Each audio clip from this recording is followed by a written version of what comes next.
Muy buenas noches, bienvenidos a este programa Desde la Otra Acera. Muy complacidos con su participación desde la pantalla que nos está viendo hoy.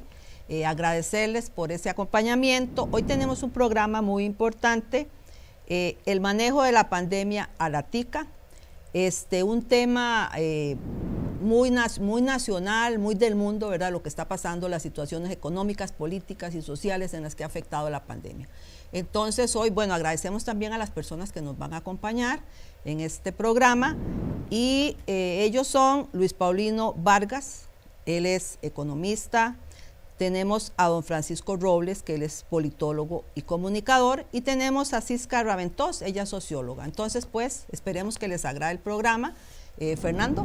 Un gusto, doña Saray, estar compartiendo con usted y con toda la audiencia, hoy invitándolas a quizás una reflexión en torno a una discusión más reposada de lo que ha sido un evento que nos ha afectado a todas y a todos, pero que también ha beneficiado a algunas y a algunos pocos. Nos vamos a enterar en torno a esto de quiénes fueron esos beneficiados por la pandemia y también en quiénes cayó la carga y el peso de llevar al país adelante en medio de esta situación mundial. Vamos con nuestro primer invitado para analizar el aspecto económico de este asunto. Con nosotras y nosotros, don Luis Paulino Vargas. Al problema de los contagios del COVID-19 subyace una situación de carácter sociocultural. Hay una realidad de pobreza, de marginalidad, de exclusión, de discriminación que promueve la posibilidad del contagio, que posibilita la posibilidad del contagio y que trasciende todos los discursos sobre responsabilidad individual y todas las recomendaciones de las medidas de prevención. Y al no reconocer esa realidad, tampoco se han tomado las medidas que hubiese sido necesario tomar para paliar los efectos que esa realidad socioeconómica y cultural tienen sobre la difusión del virus, sobre el contagio del virus, lo cual ha posibilitado que los contagios se den en una cantidad mayor de lo que podría haberse dado. Ha imposibilitado una contención más exitosa del contagio, con todas las implicaciones económicas que esto ha traído y que se ven agravadas en virtud de que se opta por una política económica que enfatiza la austeridad fiscal, que al tomar por ese sendero, al enfatizar esa opción, asimismo amarra al Estado, amarra al sector público de Costa Rica y le impiden poder tomar políticas que habrían sido necesarias, que son necesarias en el actual contexto de crisis económica y de pandemia, con lo que al final terminamos enredados en una situación donde, por un lado, las situaciones sociales de pobreza, marginalidad y diversos elementos culturales presentes en nuestra realidad promueven que los contagios se multipliquen. Y por otro lado, la situación económica, que tuvo un deterioro muy fuerte, muy agudo en 2020, no se recupera, no termina de recuperarse.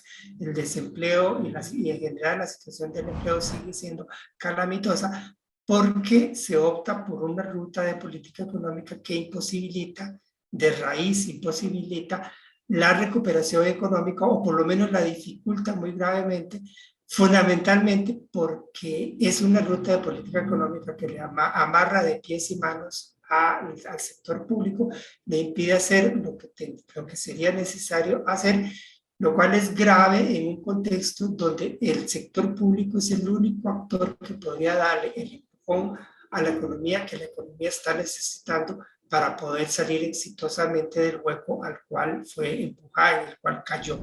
Como también ha sido dejado en un segundo o tercer plano el no querer reconocer que hay cuestiones de carácter cultural que deberían ser trabajadas.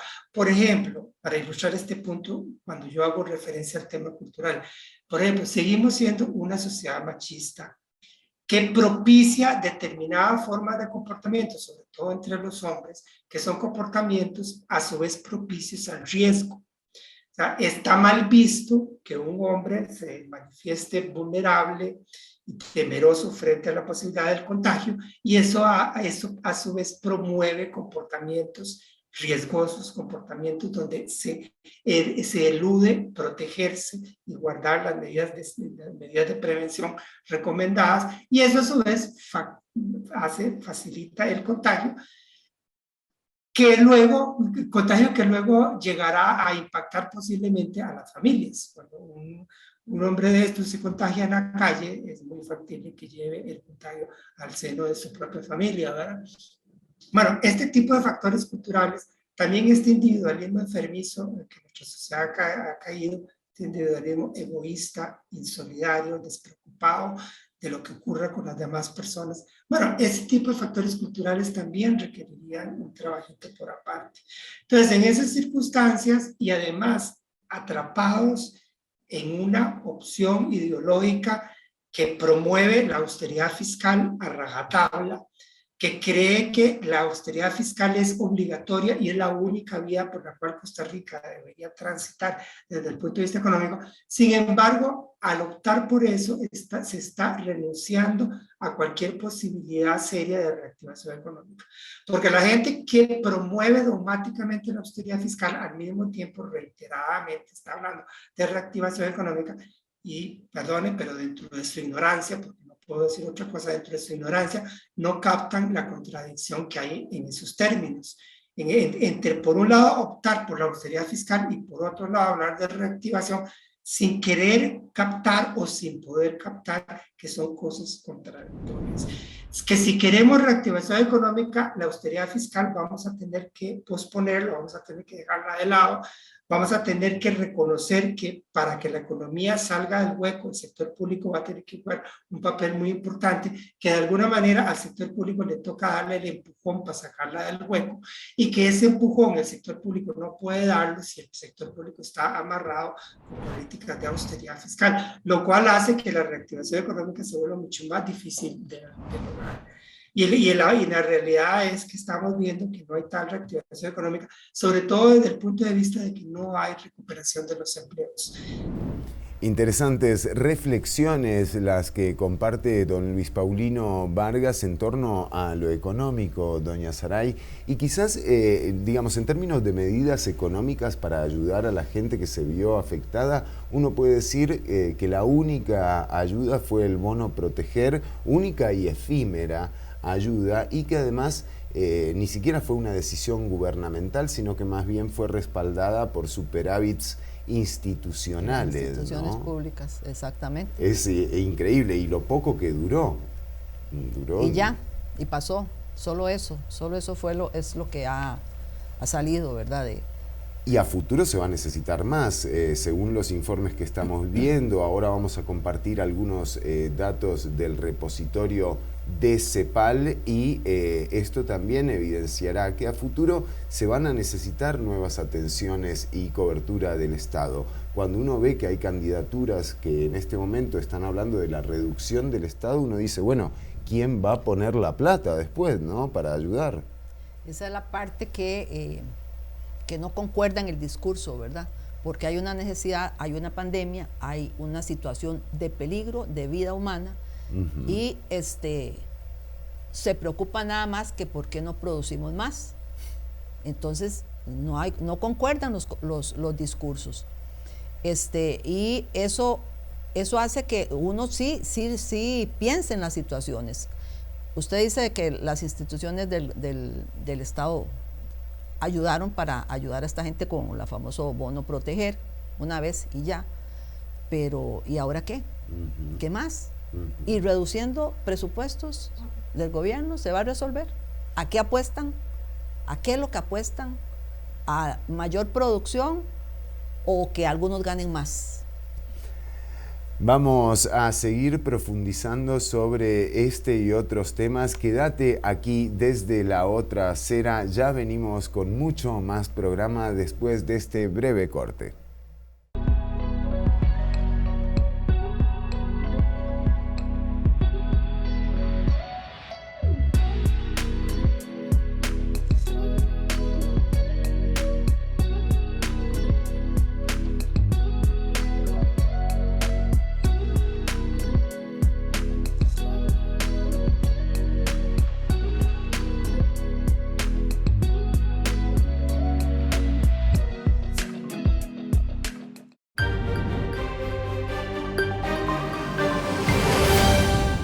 Seguimos con más desde la otra acera, ahora para enterarnos de que quedan claras también que las políticas en torno a los trabajos de cuidado que desempeñan las mujeres han sido inexistentes durante la atención de la pandemia, recargando aún más estas labores de cuidado que ya de por sí eran no reconocidas antes de la pandemia. Ahora nos vamos a enterar de cuáles son los efectos reales de esa falta de interés del gobierno. En la siguiente entrevista nos acompaña la socióloga Sisca Raventós. Bueno, que es parte de lo normal, digamos, de lo normal en nuestra sociedad, es decir, en el sentido de que las mujeres son las que se hacen cargo predominantemente de lo doméstico, es decir, todavía no tenemos un plan ni de cerca de corresponsabilidad en el trabajo no pago doméstico. De pronto, al trasladarse todas las actividades hacia el hogar, eso significó un enorme recargo más allá de lo que existía antes de la pandemia. En otras palabras, se acentuaron la cantidad de trabajo que había en las casas, porque había que tener más cuidado con la limpieza, porque los miembros de la familia estaban dentro de la casa, entonces había que cocinar más, había que lavar ropa, etcétera, ¿verdad? Y a lo que se agregó también la medida por parte del Ministerio de Educación de generar una cosa que llamaron guías autónomas de trabajo, que eran como una estrategia para seguir el trabajo escolar en las casas,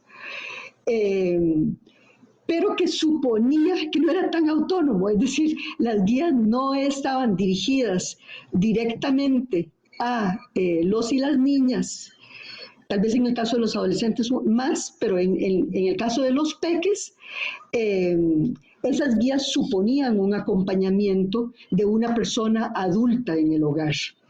Y esas personas adultas, ahora sabemos por un informe reciente del INAMU, que en un 88% fueron mujeres adultas del hogar. Es decir, que en su inmensa mayoría fue asumido por las mujeres y mayoritariamente por las madres. Entonces era otro recargo, además de todo lo que sucedía en la casa.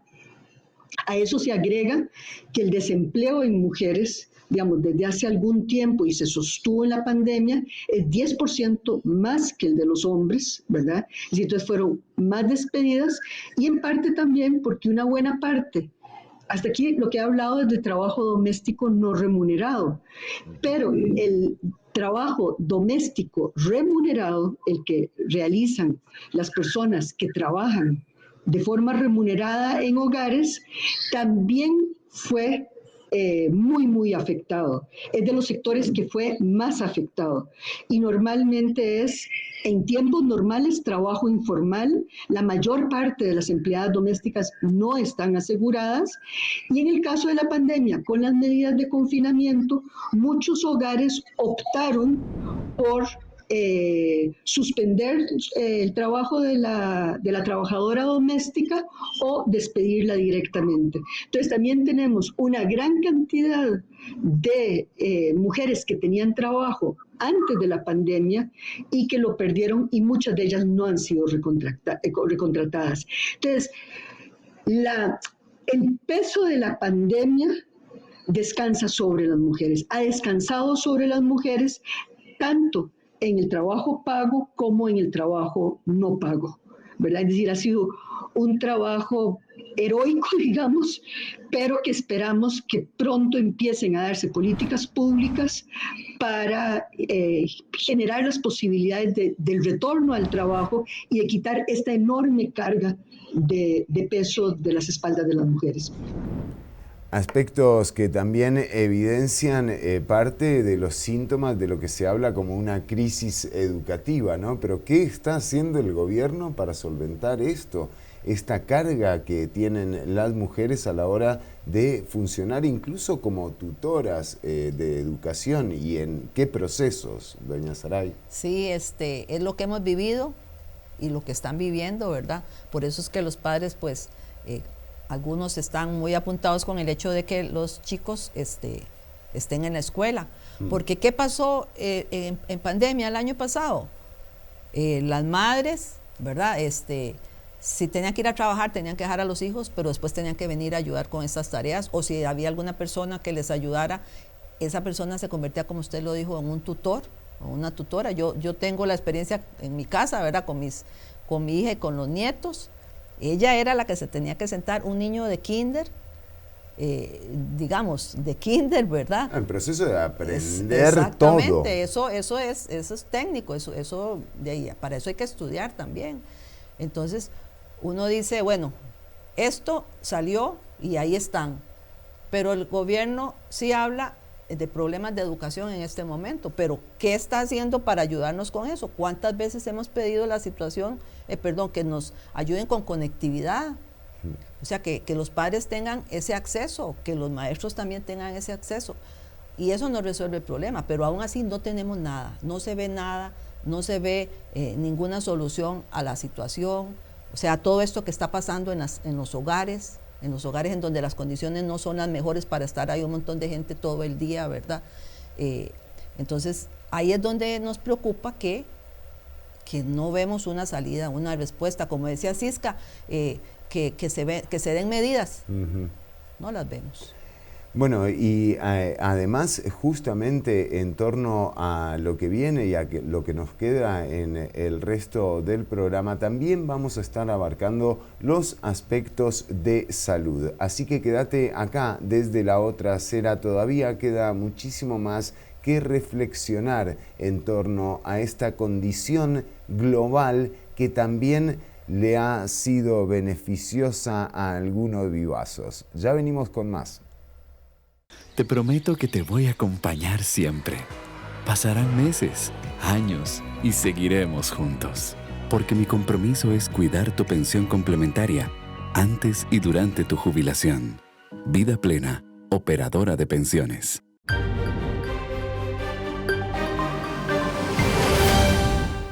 Según los datos de la Oxfam, el patrimonio de las personas más ricas del mundo aumentó en todo el planeta. En Chile, la riqueza de los más ricos pasó de 21.000 millones de dólares el 18 de marzo a 26.700 en tan solo 5 meses, en menos de 5 meses, en julio del 2020.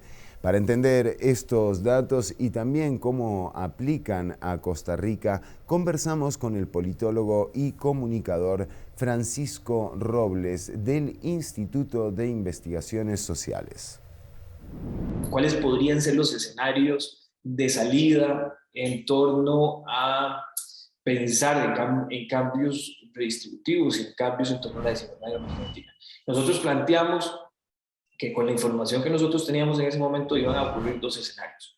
Un escenario donde la pandemia iba a permitir más bien una mayor acumulación de la riqueza, digamos, una acumulación de la riqueza hacia arriba, ¿verdad? Sin que hubiera cambios en las instituciones que facilitan, digamos, la reproducción de una cultura de privilegio, ¿verdad? Y el aumento de la desigualdad en el mediano y largo plazo.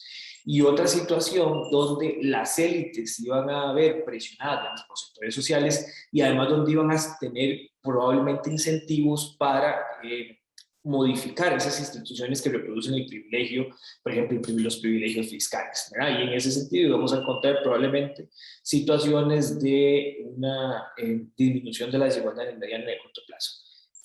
Eso nosotros lo estudiamos para América Latina en general y lo particularizamos para el caso de América Central, y lo que encontramos es que América Central se adhiere al primer caso, ¿verdad? Es decir, un caso donde las élites económicas no tienen incentivos, ¿verdad?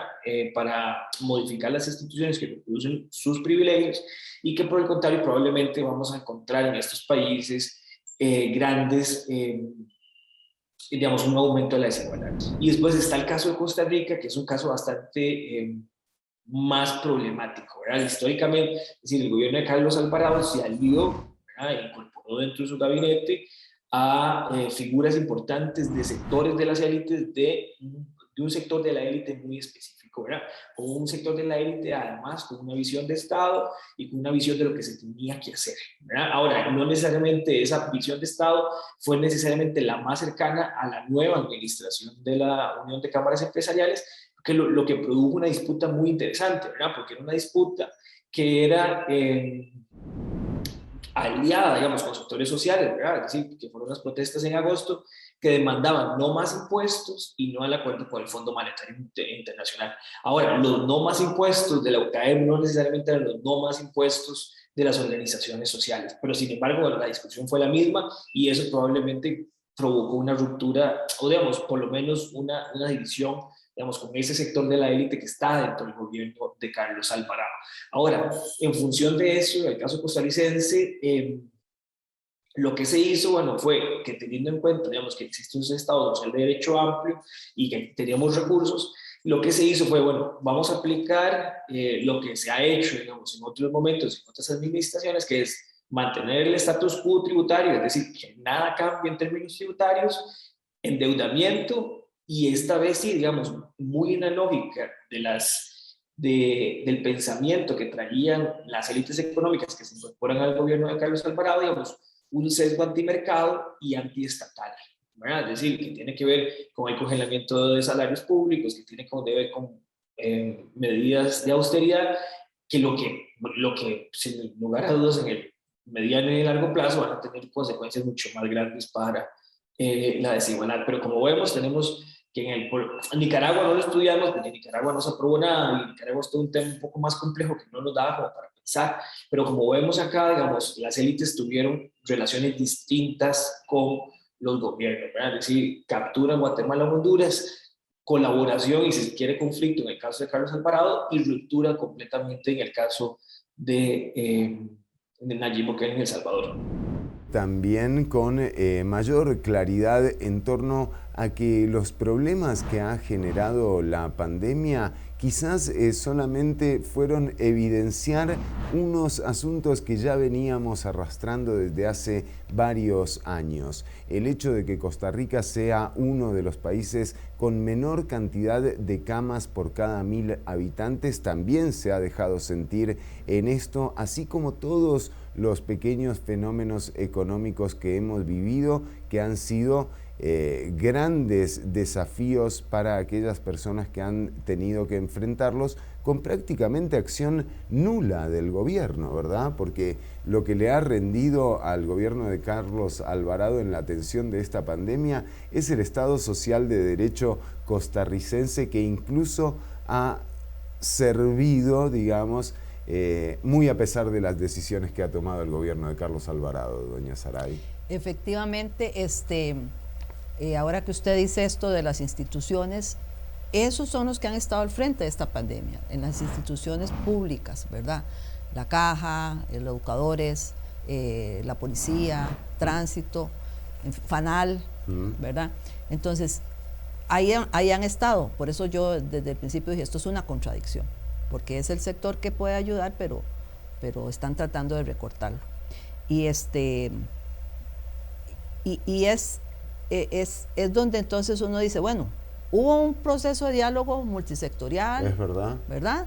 Hubo donde propuestas. había un montón de propuestas. APSE presentó 20 propuestas que son proyectos que están en la Asamblea Legislativa, y no hay voluntad política para verlos. Pero no como digo yo, no pasa nada. El asunto no se resuelve.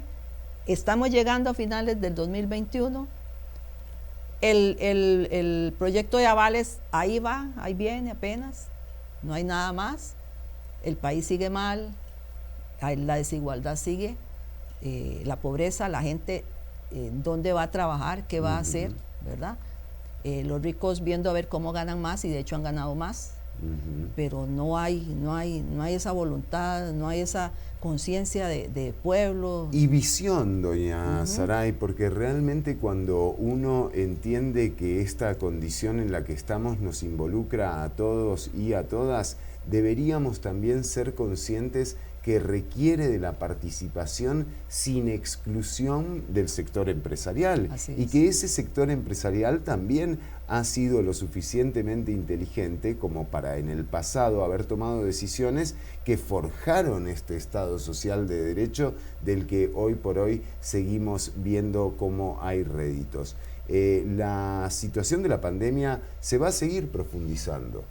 Sí, digamos, así como vemos, ¿verdad? La situación que no es la vacuna no es algo fijo, o sea, hay que tener cuidado, claro. Tenemos que aprender a vivir con ella, pero con ella también tiene que haber medidas que no hay, o sea, estamos como en un limbo, como en nada, todos tratando de salir adelante de alguna manera, pero no hay un respaldo político, económico de este gobierno. No sabemos qué va a pasar, pero bueno, como buenos ticos, pues ahí vamos saliendo adelante, pero la respuesta donde debe de estar no se nos ha dado durante todo este tiempo de pandemia. Nosotros llegamos al final del programa de hoy invitándolas a escuchar las entrevistas completas de nuestras invitadas e invitados. Esto lo pueden hacer en Spotify, ahí están las versiones en audio de las entrevistas enteras. Doña Saray, un placer haber compartido con usted. Gracias, Fernando, igual. Y un saludo para nuestra audiencia, ¿verdad? A todos. E invitarlas a que nos sintonicen a través de Extra TV 42 todos los miércoles a las 6:30 de la tarde, así como por los perfiles de APSE Informa los jueves a las 7 de la noche. Hasta la próxima.